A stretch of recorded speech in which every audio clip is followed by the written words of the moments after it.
My name is David Daniel Ball, and this is the Week in Review. This week and in following weeks, I will present you with headlines and news that defined the week.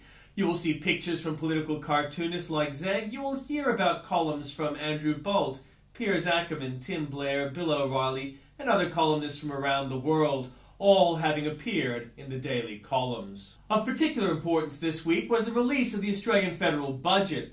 The second budget since the Rudd government attained office last year. The major focus of the budget was to lift spending while holding inflation. The job was half done. Spending cuts were made in areas where clear profit were not seen to be made by friends of the ALP.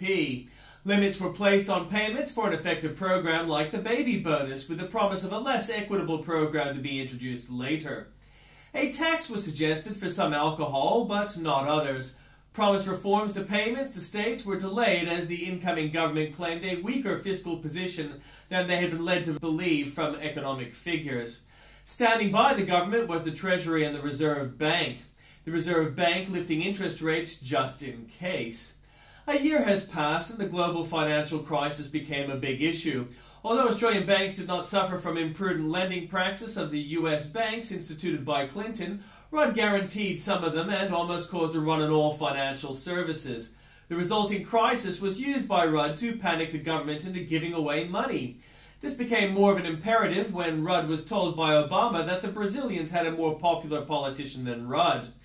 Stimulus payments were given. The average Australian working family would receive $2,900, and Australia was promised an annual interest bill of $2,000 per capita, or $8,000 per annum for the average working family. The budget was to establish when the borrowings would be repaid. Rudd promised 7 years, but evidence suggests 20 or 30 years. The budget was brought down, and the architect, Swan, claimed it was severe because the previous government had spent big during the boom years. Peter Costello, Australia's greatest treasurer, pointed out that if spending had been excessive, then Rudd could have cut it last year. Rudd was looking ineffective and compromised, but luckily a current affairs program broke news about an old group sex session involving prominent footballers. No crime had been committed, although the footballers had shown appalling judgment, and events may have been declared a crime under similar circumstances. ALP were spinning the issue of terrible morals among rugby league players, and one former player was stood down from a TV program. Rudd, forgetting his own incident at Scores in New York at about the same time, deplored the morals of the footballers. ALP insiders forgot they were dealing with Rudd, and Rudd saw that footballers were getting press, and he likes the limelight. So Rudd also decided to announce that rugby league was a religion of his. The Zelig-like Rudd had said similar things about Christianity when he was faced with Christians, and with Chinese ownership of Tibet when he was in China. New South Wales, which had been dudded by the budget, had its premier stand up and claim he and Rudd were buddies. Meanwhile, Obama found himself compromised by promises he had made in an election campaign. He promised to continue the war on terror, but in his own way. Firstly, he set an unrealistic timetable for removing troops from Iraq with a proviso for letting them stay. He then began negotiating with terrorists, and when that didn't work out, he began bombing in a way some identify as indiscriminate.